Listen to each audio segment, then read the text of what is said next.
What's up, 6th graders? This is Mr. Yeager and I teach band over at Prairie View, and today we're talking about the snare drum. We're going to do a little crash course today.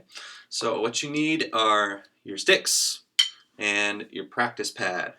Okay, you will also need a metronome, and if you don't have a metronome at home, you can search it up on Google. If you just search metronome, one will come right up and you can select your tempo and how fast and slow you want to go on there. So we'll get to that a little bit later in the video. The first thing we're going to talk about today is our grip, which is the most important thing because if you don't have a good grip, you're going to lose your sticks. So what we're going to do is about 1/3 of the way up our stick, okay, towards the back like this, we're going to put our thumb and our index finger there. Okay, and if you have these Vic Firth drumsticks, I like to put my thumb right on the flag logo right there. And so that looks like this. Okay, and then all I'm going to do is I'm just going to wrap my fingers around like that. If I go too tight, that's not good. If I go too loose, the stick falls out of my hand, and that's not good either, right? So we want a nice middle ground where we're just nice and relaxed like this, okay? Then all I'm going to do is I'm going to turn my wrist to make the sound. Okay, I don't want to use my arm. I don't want to just use my fingers like this.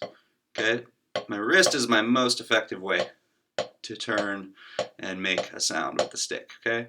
And I'm going to go ahead and mirror that with my other hand. This is called matched grip. And I'm just going to play with my wrist like this. Okay. Another thing we're going to talk about is the rebound stroke. That means that the stick rebounds or bounces off of the drum head, or in this case, the pad. Okay. What I don't want to do is squeeze the stick and play really, really intense into the head like this, because that doesn't give me a nice relaxed sound. Okay. This way I get the best sound out of the drum and the stick that I can. Okay. Also, the stick will just do a lot of the work for me if I'm bouncing my stick like that. Okay.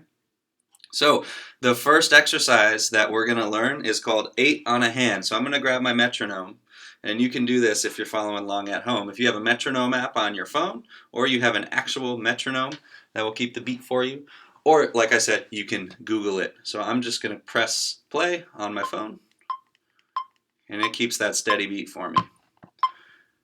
And all I'm going to do is I'm going to play 8 eighth notes on either hand. It sounds like this.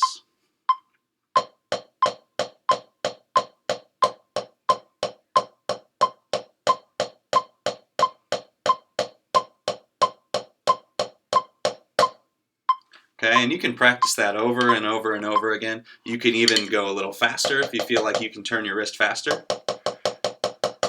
Yeah, you can go slower if you feel like you need to go slower. Okay, you're going to choose a tempo that makes sense for you.